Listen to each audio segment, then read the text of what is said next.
تازہ ترین ویڈیوز کے لیے چینل کو سبسکرائب کر کے بیل آئیکن اور آل نوٹیفیکیشن پر کلک کریں تاکہ آپ کو ملے ہر خبر سب سے پہلے۔ اور ناظرین، یہاں پر آپ کو بڑی خبر سے آگاہ کریں، حکومت نے عوام کو ریلیف دینے کے لیے آئندہ 1 ماہ تک پیٹرولیم مصنوعات کی قیمتیں نہ بڑھانے کا اعلان کر دیا۔ وزیر اعظم شہباز شریف نے پیٹرولیم مصنوعات کی قیمتوں میں اضافہ کی اوگرا کی سمری مسترد کر دی۔ اس حوالے سے وفاقی وزیر اطلاعات مریم اورنگزیب نے کہا کہ پچھلی حکومت کی نالائکی، نااہلی اور غلطیوں کی سزا عوام کو نہیں دے سکتے، مہنگائی کے ستائے عوام پر مزید بوجھ نہیں ڈال سکتے۔ انہوں نے کہا کہ IMF کے ساتھ پیٹرولیم مصنوعات کی قیمتیں بڑھانے کی شرط شرائط قرض حاصل کرنے کے عوض عمران خان کی سابق حکومت نے طے کی تھی۔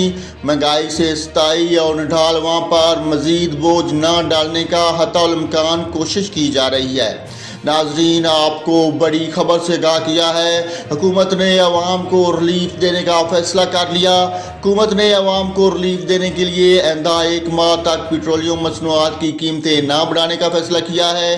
وزیر اعظم شہباز شریف نے پیٹرولیم مصنوعات کی قیمتوں میں اضافہ کی اوگرا کی سمری مسترد کر دی۔